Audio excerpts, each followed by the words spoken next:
Hey everybody, it's Mr. Hasquin, and I'm back again with Things You Should Know by Being Alive. And today I'm going to take you through kind of a mini micro lesson of what I cover for an important part of my government class. We talk about the theories on the origin of the state, whether it's force theory, evolutionary theory, or divine right theory, or the social contract theory.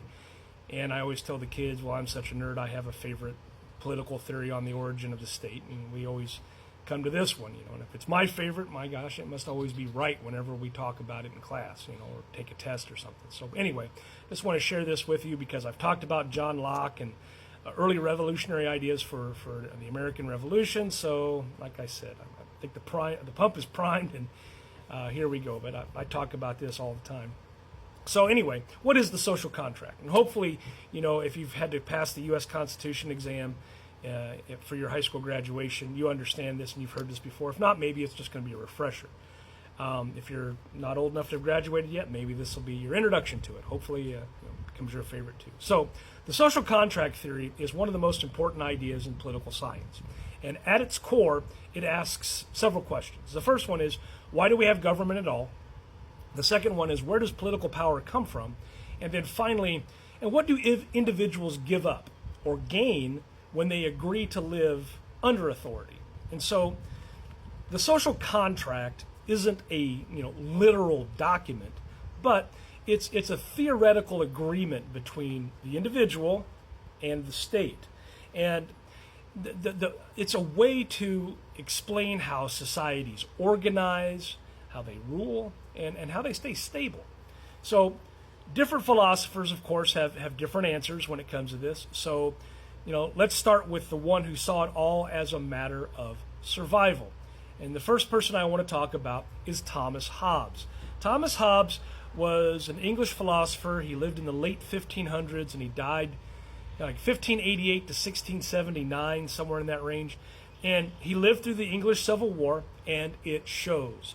In his 1651 book, Leviathan, Hobbes argued that without government, human life would be solitary, poor, nasty, brutish, and short. And so, according to Hobbes, in the state of nature, where there's no government present, people are self-interested and violent. There's no law, there's no morality, there's just survival. And so people form a social contract to escape chaos, to escape anarchy. They surrender most of their freedom to a strong sovereign, who he referred to as a Leviathan.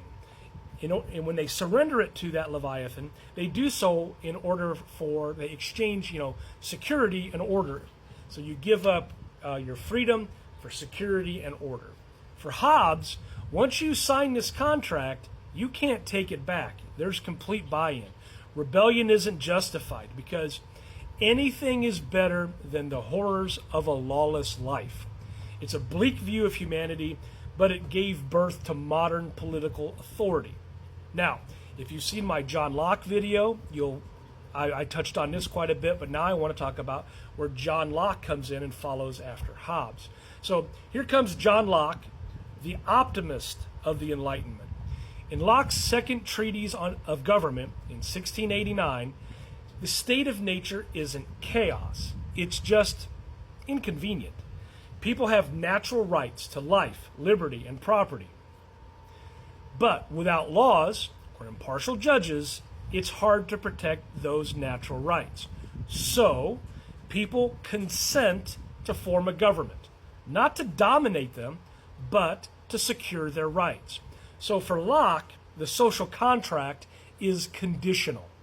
If the government breaks the contract by violating rights, the people can revolt. Sound familiar? Well, it should.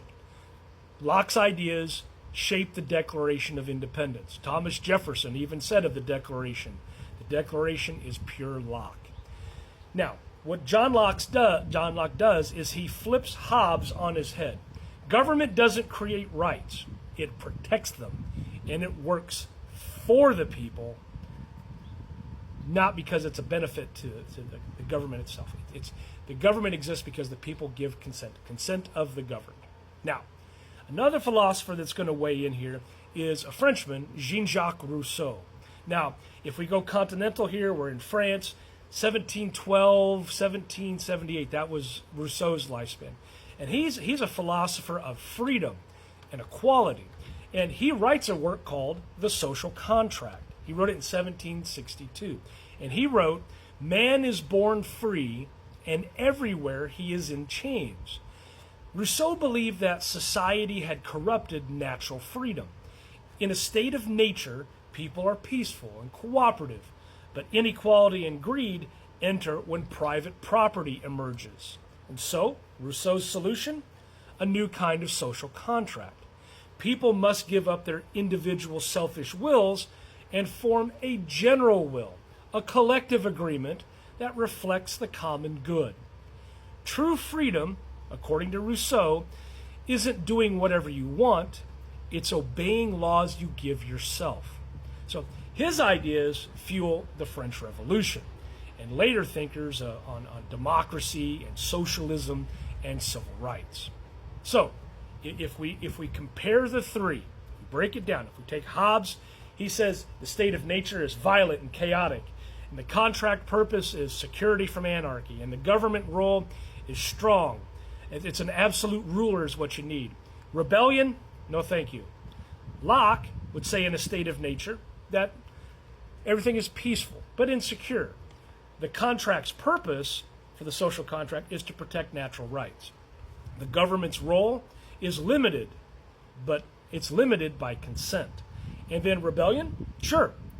Yeah, if rights are violated, those natural rights are violated, yes, rebel.